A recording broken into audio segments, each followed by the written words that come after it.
Muy buenas tardes, muy buenas noches, muy buenos días. Como todos los sábados, aquí por 7 años, es decir, 13 temporadas, estamos produciendo el Club de Lectores del Pozo Antillano y Pasillo del Sur Editores. Nosotros, cuando estamos y cuando no estamos, pues está el compañero Wilkin Román. Tratamos de no fallar los sábados, podemos empezar un poco más tarde a veces, pero el interés es ir documentando la literatura contemporánea puertorriqueña del quehacer de grandes escritoras y escritores que existen en este país, que están organizados de distintas formas, pero más que nada que están generando mucha literatura, mucha narrativa, mucho ensayo en todos los géneros posibles. Y este sábado, hoy, en Puerto Rico debe haber 25 o 30 presentaciones a lo largo de toda la isla y no hay tiempo para ir a todas, pero sí les podemos dar fe que están pasando. Invitamos hoy a una compañera nueva en mi quehacer, pero sí la había leído, había visto lo que había estado produciendo en los últimos meses y que tiene un texto que me pareció extraordinario porque lo leí y saqué tiempo y dije vamos a entrevistarte, pero que es de lo que yo llamaría los talentos nacionales que hay que retener en el país, que hay que mantenerlos aquí, porque este país está lleno de tesoros. ¿Ustedes se acuerdan del libro, la colección que es El Tesoro de la Juventud? Pues hay tesoros aquí que hay que retener, que no se van a ir a trabajar a la NASA, que no se van a ir a trabajar al Max Planck en Alemania, que no se van a ir a la Complutense, que se deberían quedar aquí para que este país tenga continuidad. Y con esas palabras introduzco a nuestra invitada hoy, la compañera Christine Brown. ¿Cómo estás, Christine? Todo muy bien. Yo súper bien, qué chévere tenerte aquí, porque vamos a hablar de tu obra, vamos a hablar de tu trabajo en el quehacer periodístico, ensayo, historia, y vamos a también hablar de ti como ser humano para irte conociendo. El libro que estamos hablando se llama de la alta cultura a lo popular, cuando el mercado y la globalización dictan el discurso cultural del periódico principal de referencia en nuestro país en los pasados 30 años, que tiene 60, que es tiene más, pero como Nuevo Día de 1970, el periódico El Nuevo Día. Y con eso, ¿qué fue? ¿Quién yo soy? Una pregunta compleja. Bueno, yo creo que soy una trujillense desde que Pues, pero eso tengo... tiene una complejidad, pues Trujillo, República Dominicana, salgo corriendo, mi papá era cubano-dominicano, mi mamá era dominicana y me habla de Trujillo y corro. Dile que es del municipio de Trujillo. Hablo de Trujillo Alto, como dice René en la mayoría de sus canciones, de allá de Trujillo. He vivido básicamente toda mi vida ahí y pues yo creo que hasta de Repiedra, porque yo estudié en el Colegio San Antonio, después tuve casi toda mi vida académica en Puerto Rico, aquí en la UPI. Ahora soy profesora también en la Facultad de Estudios Generales, el Departamento de Español. ¿Qué más? Estudié periodismo, hice un Juris Doctor, me licencié, me fui a hacer una maestría en Barcelona, regresé y actualmente estoy haciendo un doctorado en literatura hispanoamericana. Bien, hay gente comentando que lo de Trujillo me quedó bien como chiste, pero no, ella es de Trujillo, como dice René en la canción, la pela, mira tú que estás mirando y cuando te dice de dónde yo vengo de Trujillo, del barrio de Trujillo, que no es un barrio, pero lo degradó ahí por las razones que sean. El municipio de Trujillo, que tiene una de las grandes orquestas provocadoras de este país, que es la orquesta del Macabeo, y tiene una gran fritura que se come poco, pero se come en Trujillo, que es el Macabeo también. Bien, y dentro de esa conversación, naciste, creciste, estás frente a mí, así que debes tener algo entre como 28 a 33 años, más o menos debe estar en ese Más o menos, estoy por ahí. Estamos por ahí, estamos cerca. Y hay una pregunta que uno siempre hace cuando ve que alguien saca tiempo para escribir un texto. ¿Desde cuándo escribes? Wow, yo te diría desde bien pequeña, desde como los 8 años. Yo creo que escribir es mi manera de entender el mundo y si nos vamos a la psicología eso tiene mucho sentido. Es la manera en la que cuando uno escribe sobre todo, es la manera en que uno procesa profundamente la información. Bien. ¿Y en qué género tú escribes? Pues fíjate, publicado solamente poesía, pero llevo 2 o 3 años en narrativa, no he sacado nada, pero está ahí. Tengo obras terminadas, pero necesito dedicarles edición. Y creo que me siento un poco insegura en la narrativa. Igual creo que como a mí la literatura me viene sobre todo de la lectura, no por información, hasta ahora que el doctorado es en literatura, como información no es en literatura per se, todavía soy un poco tímida. Me tomo las cosas con calma, las pienso, las releo y sobre todo creo que en el último año lo que he estado es leyendo y leyendo y leyendo. Yo creo que eso es parte de escribir, leer y luego de escribir pues reescribir, porque es un ejercicio constante. Bien, yo lo que pasa es que pienso, yo escribo como tú, desde que tengo uso de razón, porque estaba en tercer grado y quería enamorarme de una nena, eso es bien precoz, pero esas cosas son así. Y entonces ella tenía, me acuerdo los nombres de ellos, ella es compañera de trabajo aquí en la universidad, nunca lo hemos hablado, pero ella había otro noviecito que ella también tenía, era polígama, ¿verdad? Ella podía tener más de un noviecito a los 7 años, ¿verdad? Y el otro escribía poesía, ese compañero jamás lo he vuelto a ver en mi vida, pero él escribía poesía y le declamaba poesía. Y yo no era poeta, me hice poeta más recientemente, pero no soy poeta, escribí un libro de poesía. Y entonces yo le dije a mi papá, papá, tengo un problema, que la nena le gusta el otro porque hace escritos de poesía. Y mi papá, que era un virtuoso de la vida, dijo, no te preocupes, los versos sencillos de José Martí.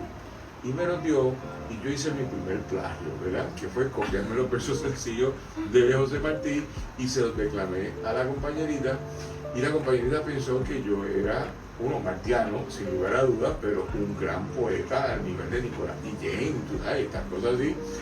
Y entonces me gané el corazón de ella temporalmente, ¿verdad? Pero se me acabaron los versos sencillos y el otro seguía produciendo poesía. Está como esta película de Neruda, El cartero de Neruda. Ajá. Es la misma historia a mayor escala porque ella era un hombre de como 20 años. Intenta enamorar a una mujer utilizando los versos de Neruda. Pues me quedé pegado, ¿entiendes? Me quedé en la niñez ahí. Pero sí creo que era interesante ese episodio en mi pequeña vida y te escucho porque pienso que en Puerto Rico había que explorar los taínos, pero desde que llegaron los primeros colonizadores que empiezan a desarrollarse los géneros literarios, las primeras formas de expresión son el verso en las distintas acreciones de lo que es el cántico repentino, la trova, la oralidad. Y en esa medida, pues, un poco nacimos todos poetas, ¿verdad? Entonces, no sabía que escribías poesía, eso me parece interesante. ¿Y has publicado poesía? Sí, tengo un libro que se llama Salada, que fue mi primera publicación, y otro que se titula Antónimo. Bien, Salada, literal. Sí, bueno, sí, no.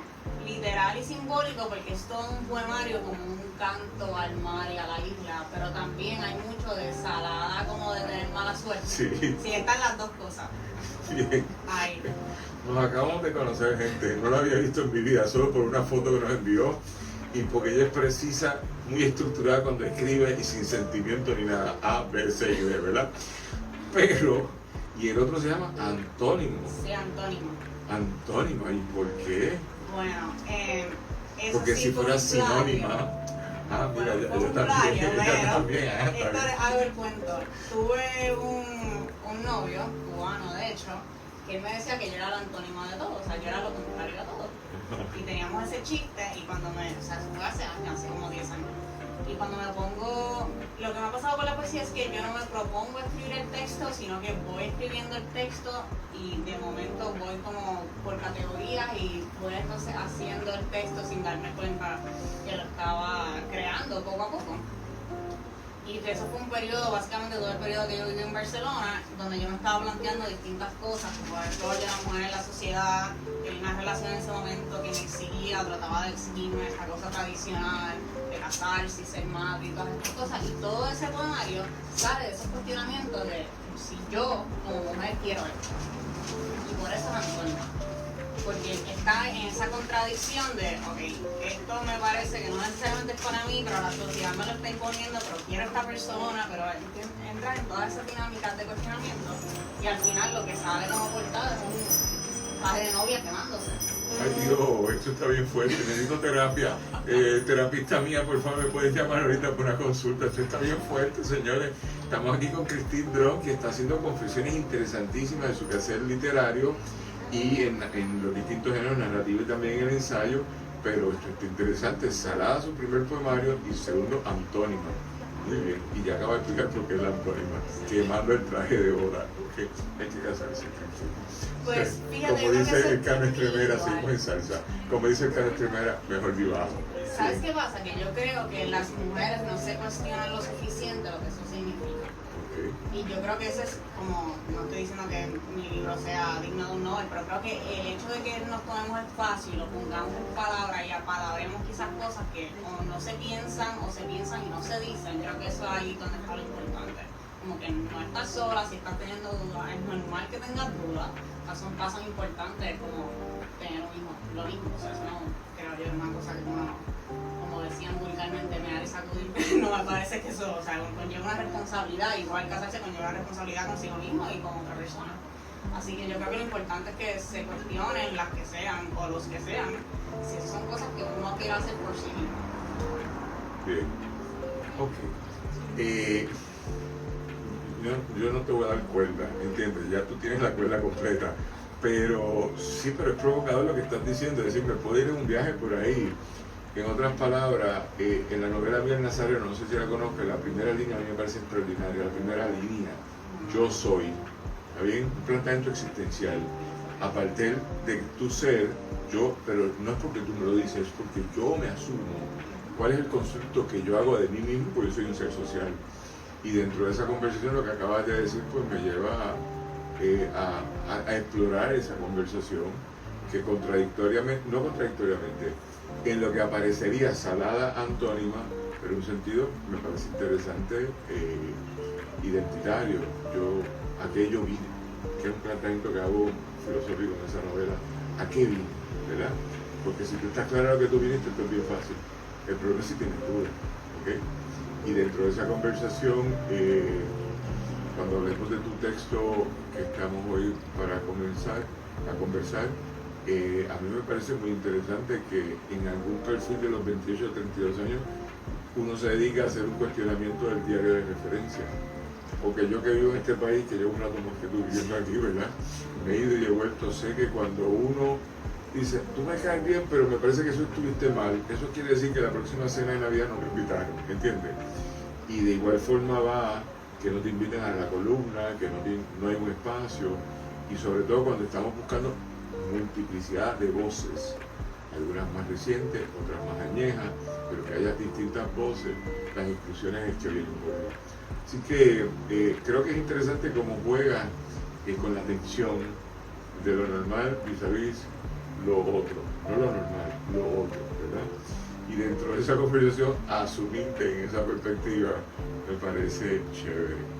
¿Y en tu casa qué se comía? En tu niñez. Casa, bueno, yo creo que todavía lo que te puedo decir que nunca falta es arroz y habichuela.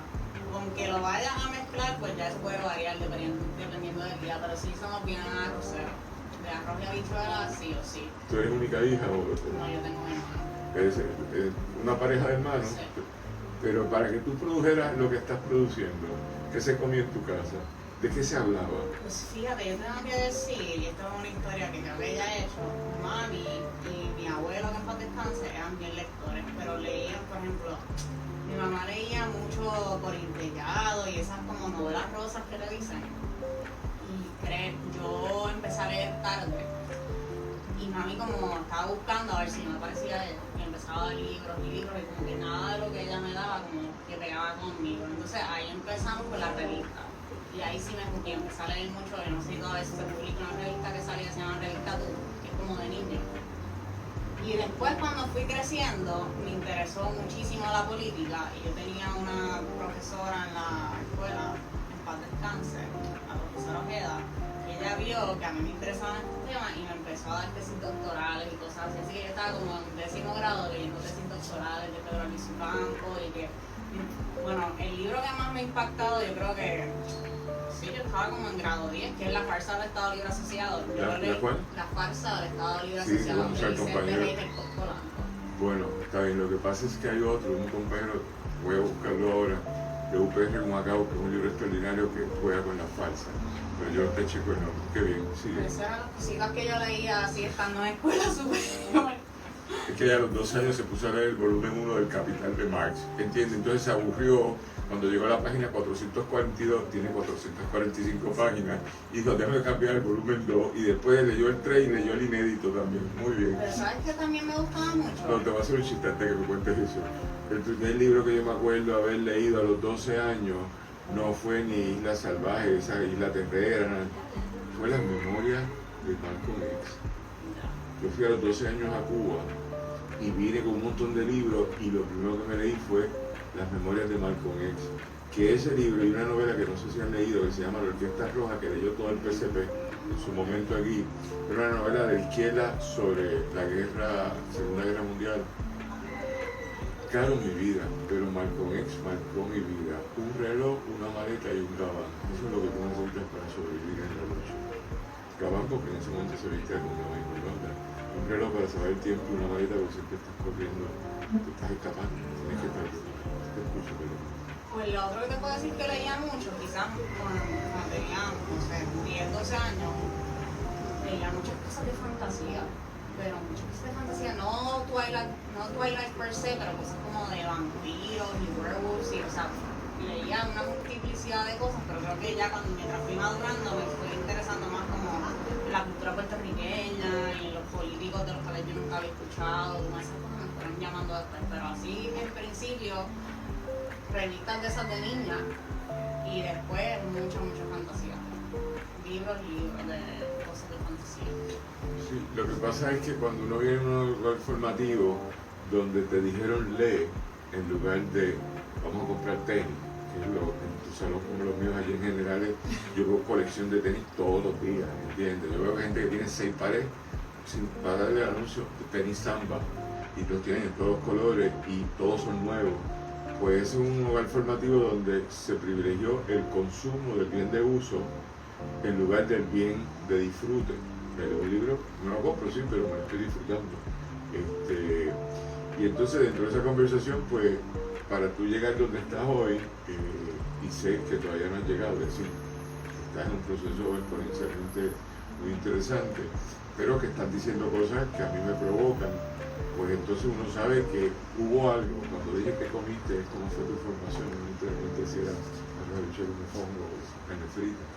Pero eso es interesante y eso hay que, yo lo valoro mucho. Mi papá en un momento dado, cuando yo tenía 8 años, se rompió el televisor y lo botó. Así que yo no volví a ver un televisor en mi hogar hasta los 22 años. Tengo una historia en base a eso. Yo recuerdo que creciendo había un televisor en el cuarto y yo llegué a una edad, no sé si era 10 o 12 años, que yo le dije, sáquenme el televisor y desde ahí yo creo que no veo televisión a menos de que sea como ruido de fondo, las noticias, porque ni siquiera me siento a ver, no es algo que acostumbro. Yo los libros consumo muchas películas, sobre todo extranjeras, muchas. Eso lo saqué de aquí, de la IEP y de Cuba, ¿sabes? Eso de ver películas extranjeras lo tengo bien presente. Qué bien. Vamos a hablar del cine ya mismo, pero crecer sin un televisor me permitió a mí ser campeón de ping-pong en mi vecindario, ser subcampeón de ajedrez en mi vecindario, leerme la Orquesta Roja a los 11, 12 años, leerme Las Memorias de Malcolm X a los 12 años y seguir por ahí, porque tú tenías que inventarte qué hacer, porque todo el mundo estaba viendo la serie de algo, ¿verdad? Así que esos procesos formativos nos hacen a todos y como bien tú has dicho, yo lo que me gustó fueron las revistas, lo que me interesó fueron las revistas, no las novelas rositas que mi mamá leía, pero tu mamá sí tiene un instinto de decir hay que leer y eso hay que agradecerlo, eso es muy bonito. Bien, entonces tenemos esa formación y después fuiste unas escuelas de esas que son malísimas todas, ¿verdad? No vamos a decir el nombre, pero son malísimas. Y de repente entraste a la Universidad de Puerto Rico. Pero en la escuela hubo una maestra que te influenció. Sí, en paz descanse la profesora que hace. Bien, ¿qué era clase de historia o de español? No era de español. Okay. Ahí leí Las Hermanas Mirabal, que, o sea, en grado 11, leí la tesis esta que es como una Biblia, la de Mini Seijo Bruno, que es 1999 1950, porque puso en Sí, 1950. que ganó el premio en el PEN el año pasado. No sé si fue con ese libro o con otro, Pues no sé, porque eso lleva tiempo. no fue con una novela histórica sobre su pueblo de origen, no sé si es Aguadilla o Mayagüez, pero hay algo del nacionalismo también. Qué chévere, saludos a mi niña. ¿Está bien? Y también leí Tiempos Revueltos, que no es de ella, pero no recuerdo el Tiempo autor. revuelto, te lo digo ahora. No recuerdo el autor. Pero todo eso, ahí se estaba yo leyendo esas cosas. Estaba leyendo cosas subversivas, pues ya creen en la insurrección. Eso está bien, ¿ok? Y hoy es el día de que no hay reyes, ¿está bien? Hoy es 14 de junio, no hay reyes, ¿está bien? No kings, y ella estaba leyendo cosas de insurrección. Muy bien. Y entonces con eso llegas a la universidad y la universidad, ¿a qué edad entraste a la universidad? Periodismo, ¿A qué edad entraste? a los 17. Ok. Y entonces, ¿cómo te formó la universidad? Bueno, yo creo que la universidad o las universidades, porque estamos hablando de la UP específicamente, fue como ese primer lugar que yo me sentí que no era extraña. Como que había encontrado mi lugar. Creo que creciendo me sentía bien extraña, porque yo leía cosas raras que la gente no leía, tenía más conversaciones con adultos que con niños, y ya en la universidad como que la cosa se parea, porque estás rodeado de personas o más personas que tienen tus mismos intereses, y sobre todo de profesores que te van guiando de una manera, vamos a decir, como más de cerca o personalizada. Si nos pueden traer copia de Tiempos Revueltos de Lionel Negretti para enseñarla aquí. Vamos a ver Sí. del libro. Y los otros días en una de estas librerías aquí en Río Piedra, estamos Roberto González de Río Piedra como todos los sábados, pero estábamos en alguna del barrio aquí, estábamos hablando de esa novela que hay que conocer. Bien, entonces tú estabas leyendo el nacionalismo y te estabas influenciando. Sí, me estaba influenciando. Eso está bien, uno sabe escoger lo que está buscando en la vida. Mira, me estoy haciendo reír un rato, eso está chévere. Ok, entonces entras a estudiar periodismo, que es una escuela, cuando estabas en la vieja escuela, Sí, ¿verdad? en Cobo, porque ya eso no existe. Que ya no ahora es existe. fácil. Y están acá en las torres. Y dentro de eso entras a estudiar periodismo porque quieres administrar palabras, Sí. palabras escritas. Voy a decir algo un poco feo, pero creo que también tenía muy claro que aunque a mí me gustaba leer mucho, pues tenía que sacarle punta y dinero en su momento. Así que para mí no era como necesariamente viable estudiar letras en ese momento. Como tenía quizás esa intuición de que no sé si esto me va, o qué empleo voy a conseguir luego. Y también creo que lo que me alimentó sobre todo el periodismo, aunque nunca he ejercido formalmente, es como esta ética de la justicia social por medio de la denuncia. Creo que eso fue como lo más que me llamaba en ese momento. Okay. Tú sabes, estábamos hablando fuera de cámara ahorita, que España tiene muchos escritores, pero muchos de ellos, como muchos de Latinoamérica, en particular los colombianos, ejercieron el oficio del periodismo antes de consagrarse como escritores, ¿verdad?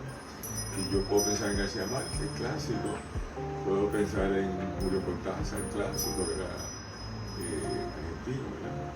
Julio Cortázar era argentino, sí. Javier Cercas, que es más cercano a nosotros, que es español.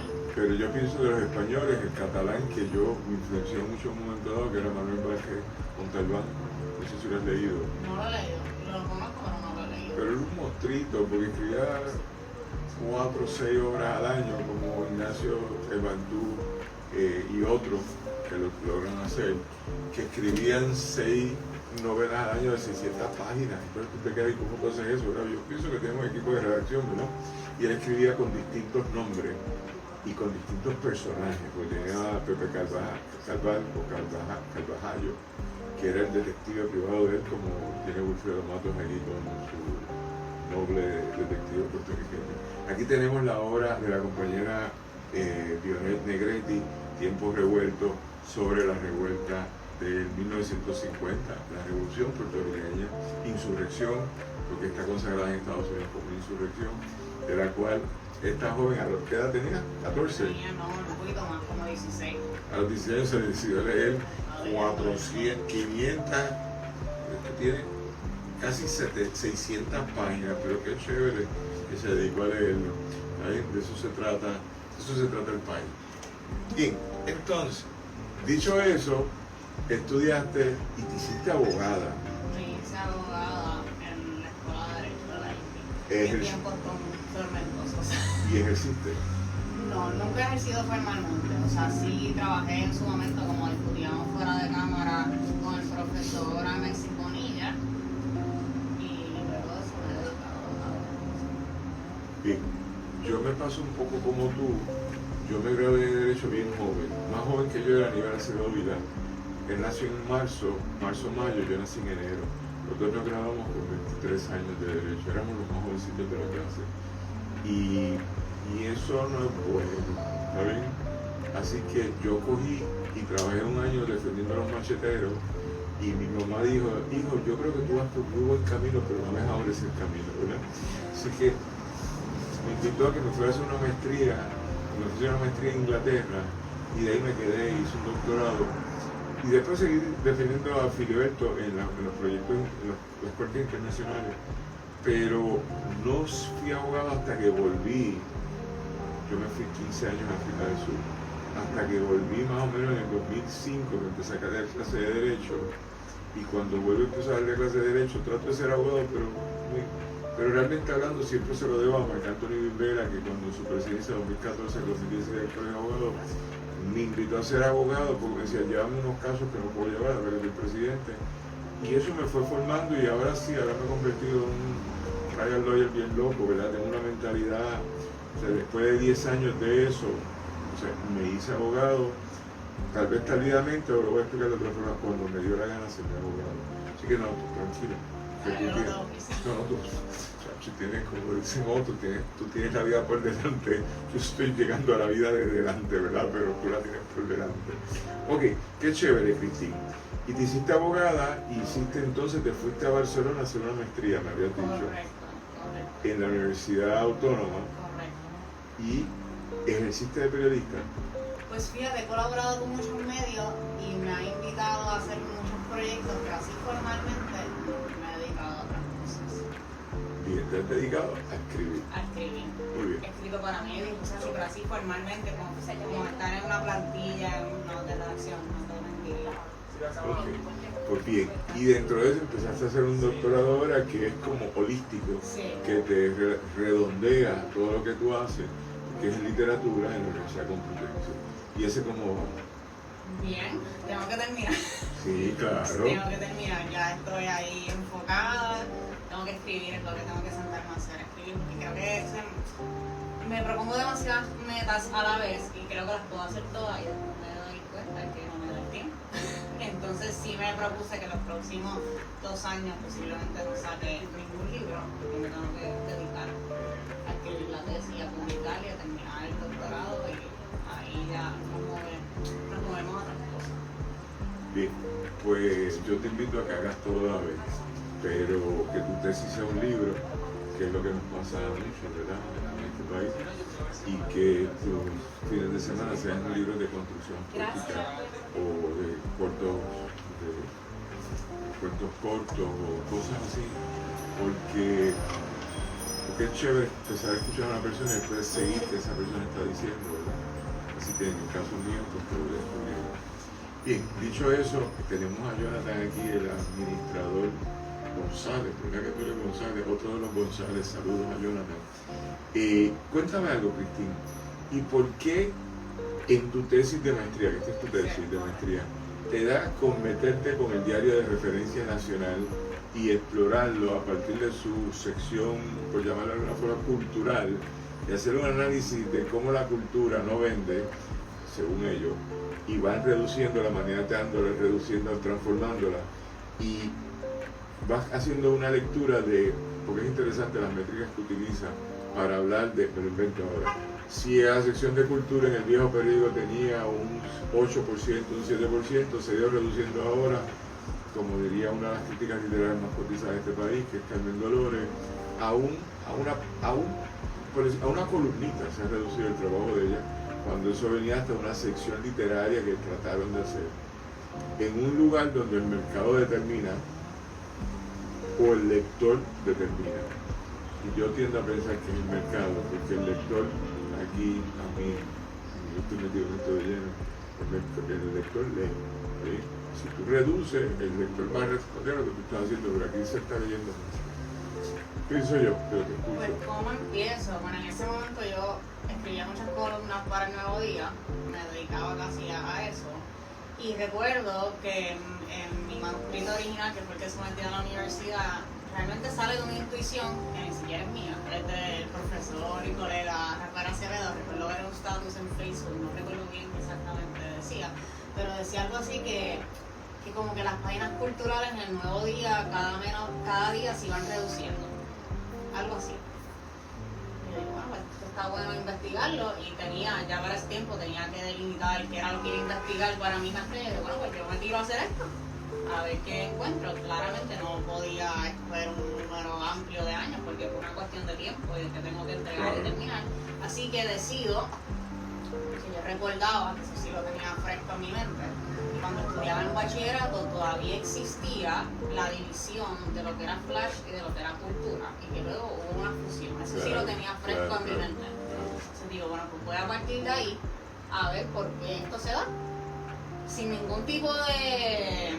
Más allá de esa intuición que tira Rafa por redes, yo no sabía qué era lo que había pasado para que esas secciones se fusionaran. Así que lo primero que me pongo a hacer es hacer entrevistas a personas que trabajaron ahí para un poco decirme de dónde tirar, porque yo pues claramente no sabía. Después que me pongo a hablar con varias personas, que claramente voy a mantener su identidad en anonimato, confidencialidad periodística, me empiezan a decir, mira, pues en este año pasaron estas cosas. Pero yo creo que los dueños del periódico te deberían contratar porque hiciste un libro de la historia de ese segmento y vas determinando las evoluciones. Y eso es extraordinario. Ahora te cambio de género, desde la perspectiva histórica, de periodismo histórico o historia del periodismo en Puerto Rico. Y eso te quedó súper chévere. Eso a mí me gustó porque vas determinando lo que... O sea, si lo reflexionas sobre esa perspectiva, para también explicar cuál fue el otro contexto que se da, más allá de la decisión editorial arbitral del propietario, que dice, no me has echado, te quito esa sección. Pero también es un país que se va transformando y donde el diario de referencia me crea la opinión pública. Hoy pelea por crearme la tendencia. Yo creo que nosotros en el MIME, que es el periódico de nosotros, la producción de tendencia es competitiva. Ellos tienen una, nosotros tenemos Molusco, tiene más, Carmen Enís tiene más, Samuel Rodríguez Coto tiene más, pero son medios independientes. Pero en ese viejo periódico, cuando el papel era hegemónico, los varones del papel, por llamarlo de alguna forma, ellos hicieron cosas para educarnos, a que la cultura no era importante. Esa es una crítica que yo tendría de esa forma, pero te escucho. Pues yo creo que quizá, retomando lo que dijiste de que históricamente pues, se hace un recogido, creo que lo hago porque me doy cuenta al tratar de investigar es que no se ha escrito nada. Sí, solo vi que lo dice. O sea, no sé, y yo me topé con sentarme ahí en la Lázaro a ver qué libros, tesis y demás había. Es que no había nada específicamente de cultura. Yo creo que había solamente una que era de las reseñas gastronómicas de Paco Guillén, que eso cae dentro del amplio sombrío de lo que es cultura, pero es que no había nada. Entonces yo decía, bien, ¿cómo yo reconstruyo esto? Porque no había otro referente, así que me di a la tarea un poco a reconstruir esa historia, porque es que no había de dónde tirar, por decirlo de alguna manera, en torno a cómo lo que hago es análisis de contenido, que analizo las noticias antes de la fusión y después de la fusión. Creo que, y trato de ser justa, o creo yo que trato de ser justa, es que no es per se que la cultura en el periódico, el Nuevo Día específicamente, la cultura per se en los periódicos no son rentables, porque no hay publicidad, la gente no quiere poner anuncios en esas secciones. De ahí es de donde salen que no son rentables, pero los periódicos ganan prestigio a través de las secciones de cultura. Entonces tienes esa dicotomía que por un lado no me es rentable porque nadie se quiere anunciar aquí en esta sección, pero por otro lado, para mantener mi nombre, mi prestigio y mi posición, es importante mantener esas secciones de cultura. ¿Qué sucede? Por lo que investigué, pues contratan una compañía externa así a grandes rasgos, que haga se llama, se me va el nombre ahora, un estudio de lectoría con lectores de Nuevo Día, le proponen ciertos cambios, ciertas fusiones, y luego, pues en base a lo que salió de ese estudio, fue que se eliminara la sección de cultura. Ese fue el planteamiento de esta compañía externa.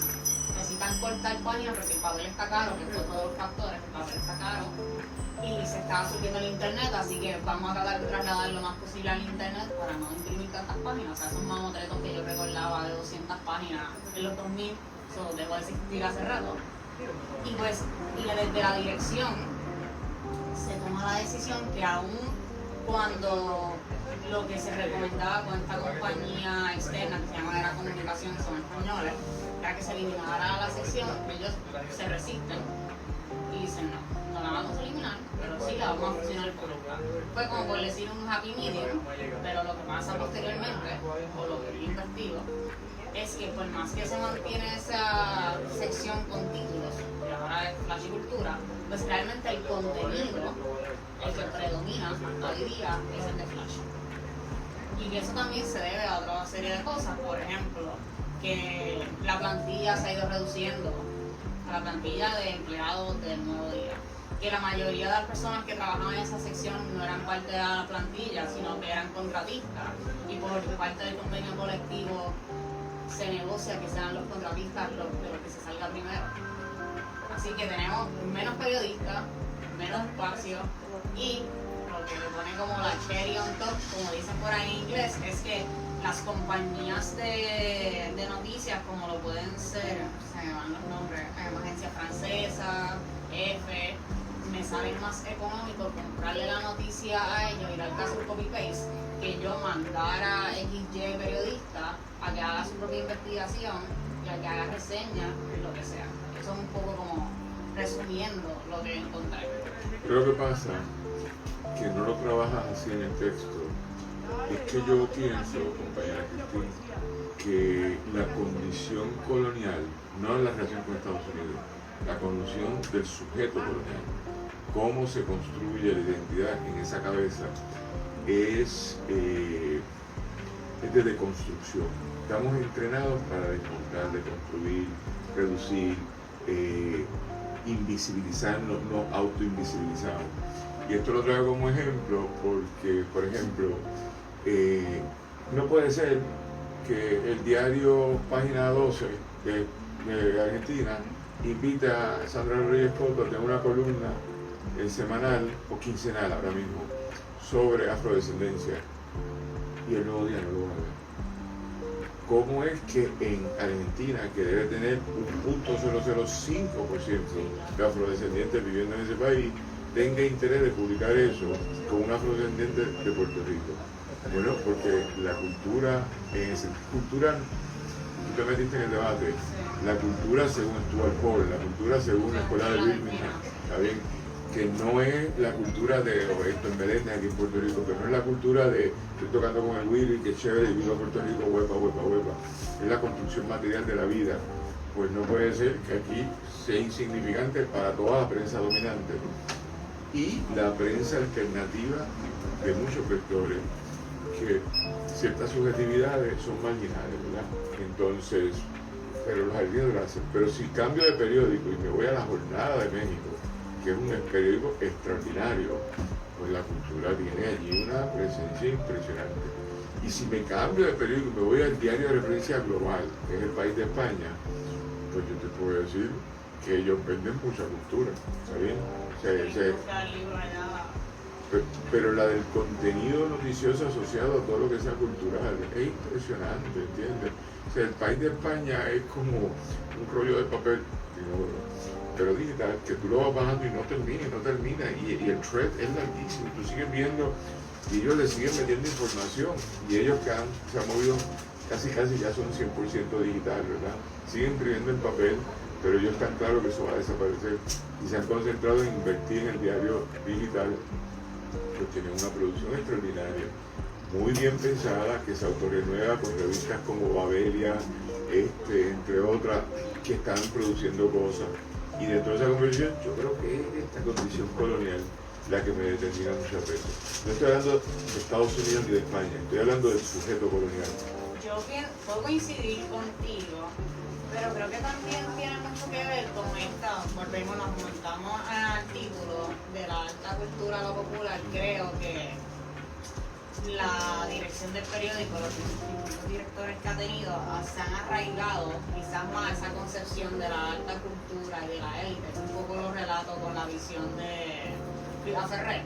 Yo creo que se han arraigado a eso, y al arraigarse a esa visión, pues claramente excluye todo lo demás. A menos de que sea un Bad Bunny que no hay de otra que lo que en todos lados, que se sienta como la mejor en todos lados. Pero sí creo que se toman decisiones también quizás porque no son como escritores de renombre, o me cuesta menos poner una noticia de J-Lo porque me la suple ella misma. Ella misma, una agencia de noticias, a invertir, porque realmente es una inversión, llevar a un periodista a cubrir un evento cultural. Y sobre eso, que si lo trabajan, pero no es el eje. Un evento cultural que esté dentro de la lógica del mercado no es igual a un evento cultural que sea ausente de una estructura de mercado. Pero te lo explico de otra forma. Yo participo aquí en un montón de cosas. El 29 de este mes yo estoy presentando la nueva obra de Bella Martínez de Don Periñón, ¿verdad? Voy a estar en La Cuarta, no sé si conocen lo que es La Cuarta. La Cuarta es en Ponce, un barrio de afrodescendientes. No sé muy poco. Bueno, es un parking, ¿verdad? Ay, perdona, me equivoqué, nosotros somos el parking según ellos, pero es un chiste que hice el otro día. Eso te lo cuento después. Me quedó bien el chiste, pero la gente no le gusta. Entonces, dentro de esa conversación, eso se va a hacer allí. Ese evento es un evento bonito, comunitario. Si tienen una relacionista o un relacionista público que lo ponen en la perspectiva del periódico, el periódico lo nombra. Si no, no lo va a cubrir. Lo más que pueden hacer es nombrar que hay una actividad cultural allí.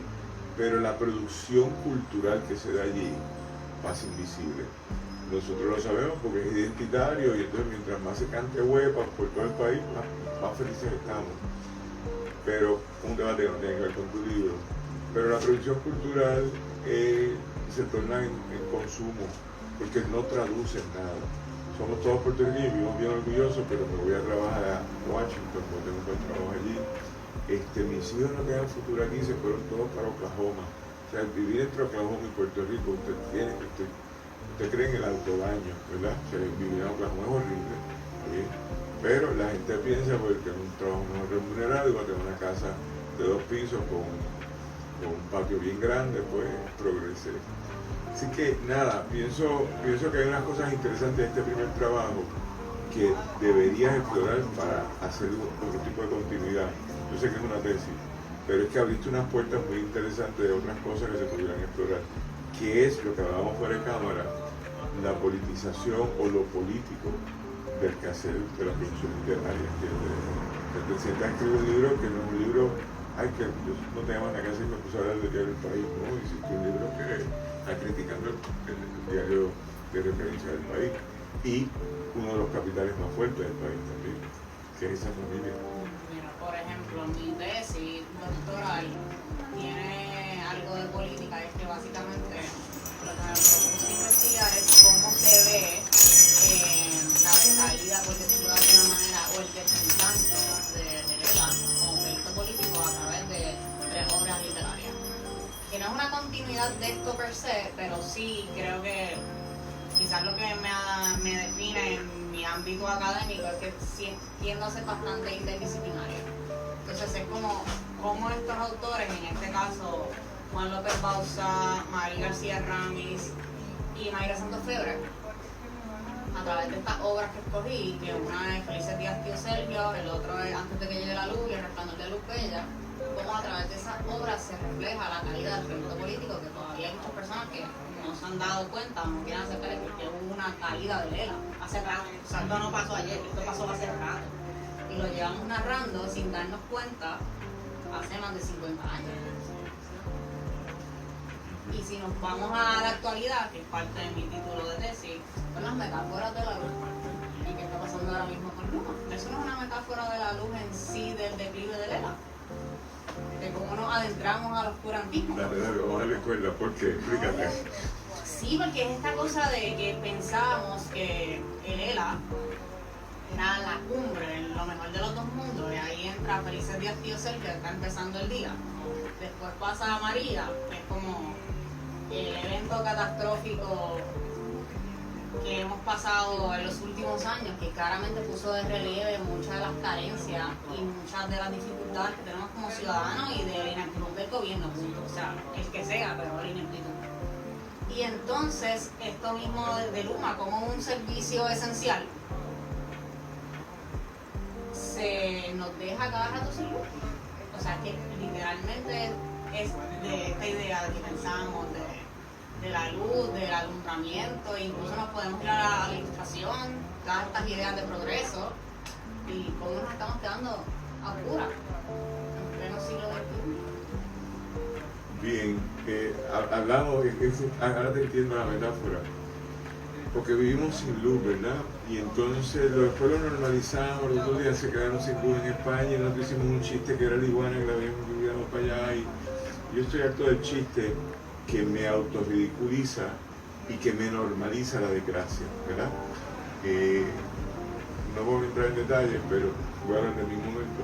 Yo vivo en la construcción de un proyecto de país, a eso yo vine, no vine a más nada a este mundo. O sea, vine a asuntos personales también, pero bueno, va a entender. Pero dentro de esa construcción de país no aguanto a los americanos, libre y soberano, ¿está bien? Y dentro de eso, el día que se vayan va a haber luz, el día que se vayan va a haber comida, el día que se vayan va a haber gasolina, que puede haber unos desperfectos unos días, va a haber, pero tenemos tanta masa crítica, tanto intrino, que vamos a resolver nuestros problemas. Entonces, en esa construcción se va la luz y ya no sabemos qué más hacer, y estos gobernantes de turno me dicen, no, se van a ir este año no se van nada, ¿entiendes? Yo estoy todo comprometido, pero la pregunta es, ¿qué hago yo para sacarlo? Y hemos protestado esto y lo otro. Pues si eso no funciona, pues vamos a crear plantas eléctricas alternas de nosotros y nos vamos a salir de lo que se llama en inglés move out of the grid, ¿verdad? Y tumbarle el grid a ellos y operar fuera del grid.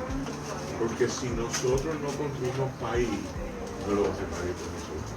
Pues en esa conversación, si volvemos a literatura, yo te puedo decir que a mí, en esta conversación, yo estaba en una reunión de abogados el jueves, no, de que los libros no se leen, no los leo usted, pero tú sabes, los libros, mira que se leen, y la gente lee en distintos formatos, pero todavía el libro sigue siendo hegemónico. Aquí, en Nueva York, en la Feria del Libro de México, en la Feria del Libro de Alemania, en la Feria del Libro de Madrid, sigue siendo hegemónico. Porque no es lo mismo decir, ay chica, déjame enseñarte, me compré un libro tan bonito, míralo aquí. Y tú dices, como me dijo ahorita, es que yo no soy de esa generación, pero eso lo hablamos otro día. Ese es de otra generación. A yo decirte, mira qué texto interesante hizo Cristín, que, oye, que el libro está diagramado, este TDP, la gente son chéveres, Machuca y su compañía allí, su grupo de trabajo, qué bien quedó. Como le digo a un amigo mío que ya no está, qué rico huele, esto y lo otro, se lo obsequio, ¿está bien? Te voy a enviar el enlace, ¿está bien? Eso suena a está pelado estilo, que me está dando copia de algo que no quiero.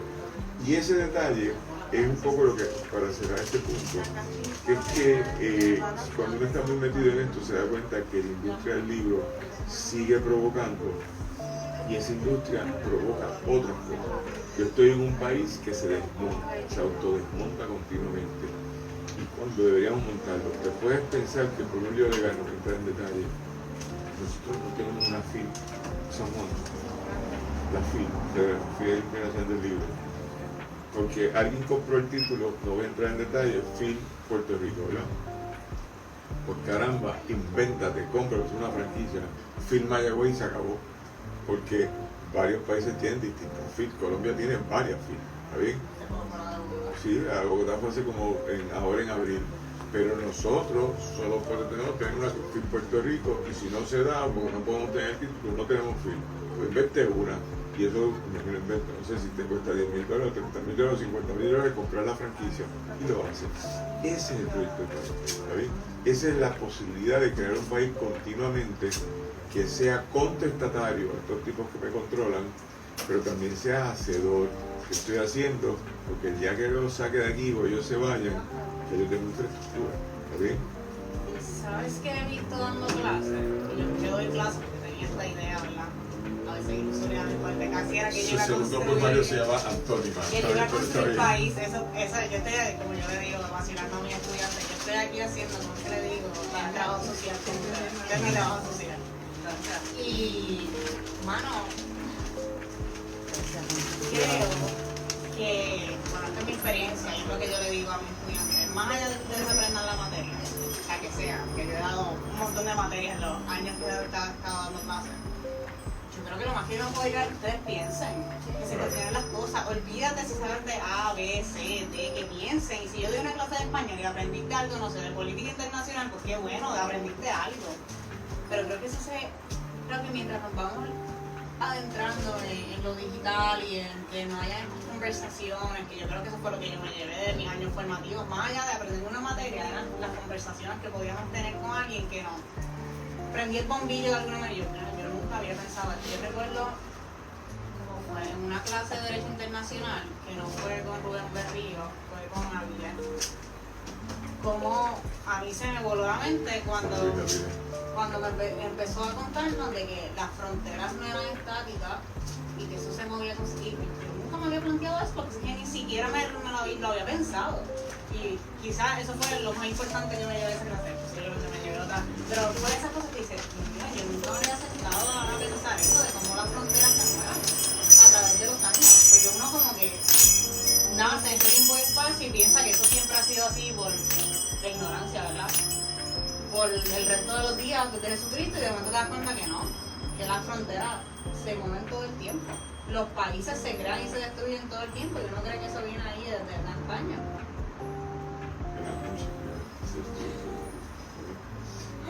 Lo bueno es que tú estás vivo y yo estoy vivo. ¿Está bien? Y te hago otra pregunta. Miren, tienen que leer a esta muchacha, de verdad, déjame llamarte muchacha. A esta compañera, tienen que leerla porque este texto está bien bueno. No conozco su obra poética, pero Salada, ¿qué año es Salada? Salada es un 2021, 2021, y a Antónima es 2023. tienen que leer esas obras porque aquí hay una voz, no es emergente, aquí hay una voz en Puerto Rico que hay que seguir, ¿no? Y en ese sentido, pues, yo que leo cosas y cuando me provocan, me había regalado el libro hace unos meses y me regañó porque no he ido a buscarlo el día que me dijo que tenga que buscarlo. Eso pasa todos los días. Pero yo dije que voy a buscarlo y ella me dijo, está ahí desde ayer y usted no ha pasado a buscarlo. No, tampoco fue así, me estás poniendo aquí como la villana. Bueno, fue cerca, está ahí. Pero me tardé unos meses en leerlo y lo voy a reseñar porque me parece un texto interesante, dialoga con Peri Pos y su trabajo sobre un diario amable, ¿está bien?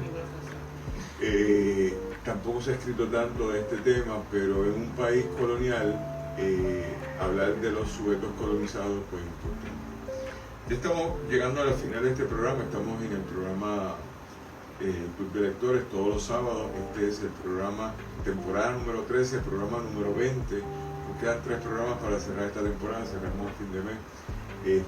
Y dentro de esa conversación no quería pasar sin entrevistar a la compañera Cristín.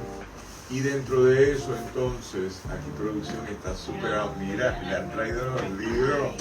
Tenemos Antónima de la compañera Cristín. Esto está fuerte. Y Salada, un azulito de playa, ¿entiendes? De día de verano, esto y lo otro, de la compañera Cristín Rom. Que gente, tengo que decirle, no es su nombre poético de pluma, es su nombre de verdad. Sí. Es un seudónimo, que es mi nombre artístico, ya no está en el acta de nacimiento, certificado de nacimiento está ahí, es lo que hay. Sí, y entonces, así que disponible todo aquí en Norberto González, en Río Piedra. Antes de concluir, ¿qué estás escribiendo ahora? Cuéntanos. ¿Qué estoy escribiendo? Pues así escribí, creo que te mencioné que estaba ahí leyendo sobre todo, pero así que tengo sobre el tintero para editar, tengo un libro que se titula Por lo Bajo, que es una colección de cuentos. ¿Qué nombre? Por lo Bajo. Sí, Por lo Bajo. Por lo bajo me das dinero, por lo bajo me das un puño, por lo bajo me traiciona. No, es que ese título se lo puso el profesor Elidio. Elidio. Se me olvida su apellido ahora. Que es profesor de literatura. Sí, es profesor de literatura. Se lo puso Y ex director de la editorial de la Yupi. Pues Elidio le puso ese título. Entonces tengo uno que se titula una novela que fue como lo primero que escribí antes incluso que estos libros, pero que no tenía el tiempo de editarla, que se titula Lo que no dije. Y comencé a escribir algo que, bueno, ahora te doy la primicia, que lo único que sabe de esto es Rafa Acevedo, que me ha estado ayudando. Elidio La Torre Lagari. Sí, Elidio La Torre Lagari. Se titula Todos los pendejos con los que he salido. Ay, Dios mío. Esto está duro, estamos. Pero ella se ríe, la mejor parte que hace. Ay, si tenemos esta conversación con Rafa Acevedo estaríamos aquí muriéndonos de risa porque parte de lo que estamos trabajando es la ironía y la comedia en ese texto. Ok, ¿y es un libro conjunto? No, no es conjunto, pero es que surgió de muchas conversaciones a través de un año y era empujándome primero a hacer stand-up porque piensa que yo soy graciosa. Yo no lo veo, pero así que bueno, yo puedo hacer un libro de esto, no te prometo nunca el stand-up, que no, vamos a hacer dinero y vas a hacer dinero con la producción y motívate, yo a ir stand-up, yo te lo escribo, pero así interpretando no pasa. Ok, pues chacho, claro, está bueno. Pero esos libros, Norberto González tiene uno que ha vendido 15,000 copias. ¿Cómo es que se llama ese, Jonathan? ¿Todos los hombres son qué? Todos los hombres son cabrones y las mujeres son ejecutas. Esos libros de una autora, producidos por Gaviota Publicaciones, son 15,000 copias, 20,000 que han vendido. Así que los títulos son importantes, como te acuerdas de Luis, ¿cómo se llama el que se murió, que era un comediante? ¿Dónde dice el de Joan H.P.? ¿Ah? Joan H.P. Pero eso es una investigación. Sí, es así. Sí, pero no, esta es una mujer que escribió un libro ahí como... Sí, ese otro, no Sí. de nosotros, pero ese es otro, el que tú dices. ¿Cómo se llamaba el que se murió, que era comediante, que era chiquitito? Sí, Luis algo. Él empezaba todas sus películas hablando malo y la gente se echaba a reír a carcajadas, ¿sabes? Así que con un título hablando malo es buenísimo, eso va a pegar. Eso es el punto. Va a pegar. Gente, nos vamos a despedir. ¿Quieres leernos algo antes de irnos? Puede ser también de los poemas o de lo que tú quieras. Bueno, yo creo que no Si es mío. Paola nos ayuda a cerrar, Paola. Que no es mío, pero es con lo que empiezo el libro. No empiezo, pero a ver. Que es de Mayra Montero, una cita de ella, que dice lo siguiente: un fantasma recorre las redacciones periodísticas y noticiarias, el fantasma del entretenimiento. Aunque no lo parezca, este tipo de distracción es también una forma de opresión política. Bien. Se resume. Se resume, pero eso es en lo serio. Pues vámonos con antónima. Antónima. Y nos deja de ahí cerramos. Para que se Y si rían. Paola volviera, Paola anda por ahí. Deja ver, algo para que se rían.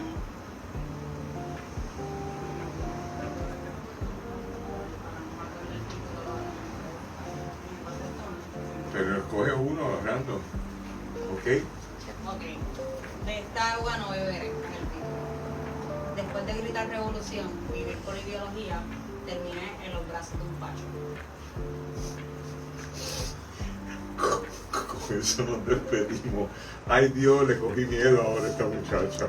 Un placer tener a Christine Dron, profesora universitaria, abogada, periodista, candidata a doctorado en la Universidad Complutense de Madrid, boricua de Trujillo, de Trujillo, ¿verdad? Y Comer Macabeo, y baila Comer Macabeo. Y esperamos seguir leyéndola mucho en todo lo que está haciendo. Le deseamos mucha suerte, le agradecemos por haber estado con nosotros. Nos volvemos a ver el sábado que viene, ya estamos en los últimos capítulos de esta temporada número 13. Hoy es programa número 20. Gracias a la librería Norberto González Río Piedra, que nos mantiene con vida.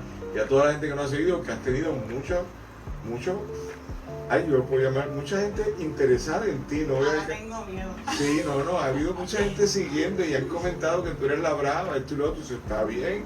Así que nos volveremos a ver gracias a la gente en producción de El Pozo Antillano, en particular Paola Estela, que no está con nosotros hoy, pero tenemos a Paula aquí de suplente y sustituto y va a apretar el botón de finalizar y con eso cerramos. Así que muchas gracias, será hasta el sábado que viene y gracias a la compañía. No, gracias a ustedes.